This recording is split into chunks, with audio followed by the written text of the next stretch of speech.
Let Me Take You Down by Justin Orfanella. 41 years ago, on December 8th, 1980, John Lennon was shot and killed in New York City. I was born over a decade later, so of course had the good fortune to miss it, but I've heard more than enough stories to know that it was a dark day for fans across the world. Even after the Beatles split, Lennon was a titanic force in the music industry and in the culture of the times in general. I imagine you would have been hard-pressed to find someone who didn't at least know his name, even if they didn't care for him or his music. Lennon's influence, of course, continues to this day. All you have to do to see that is head to the Upper West Side, go into Central Park, and find Strawberry Fields.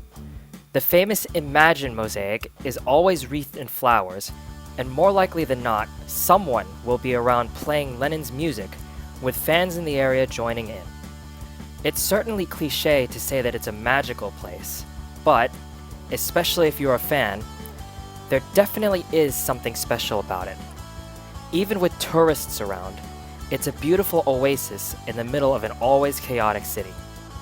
That said, when Julian and I visited recently, we found no flowers around the mosaic. I haven't been there in quite some time, so I don't know if this is the norm now. But I did know that for years, the decorations were cared for by Gary Dos Santos, also known as the mayor of Strawberry Fields.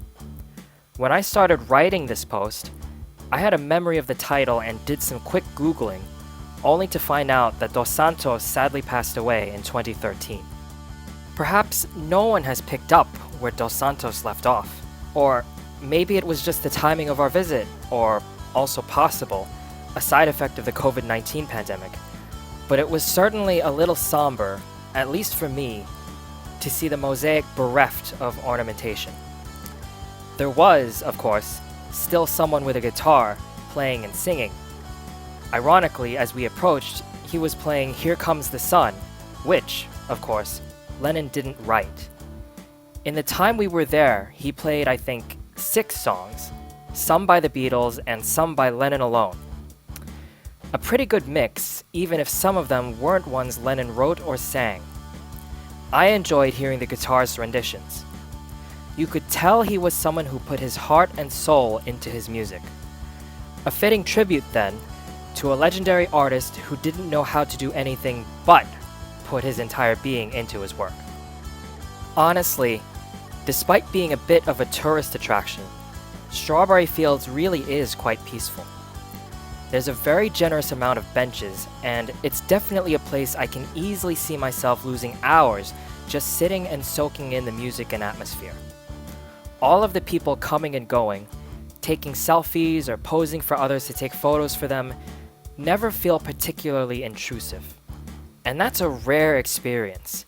If you've ever tried to go near a tourist area in your own city, you'll know what I'm talking about. It's really a testament to how beloved Lennon was, and still is, that his memorial commands that kind of reverence. That atmosphere is why Strawberry Fields is the only tourist spot I have no problem spending time in. I avoid Times Square at all costs. The closest I get without a real reason is the Midtown Comics at the edge of it. I rarely go to Rockefeller Center, mostly only to see the tree at Christmas, and to see if any of the ice skaters fall down. I've never been out to the Statue of Liberty, and while I suppose I should someday, it feels like dealing with the crowds will be a lot more effort than it's worth. Ultimately, I would argue that Strawberry Fields should be a part of everyone's New York experience. Even if you're not a big Beatles or Lennon fan, it's a beautiful, peaceful place to visit. Being a fan certainly lends a level of gravitas to it, but in the end, it's just a wonderful spot to spend some time detached from the hectic world outside the park.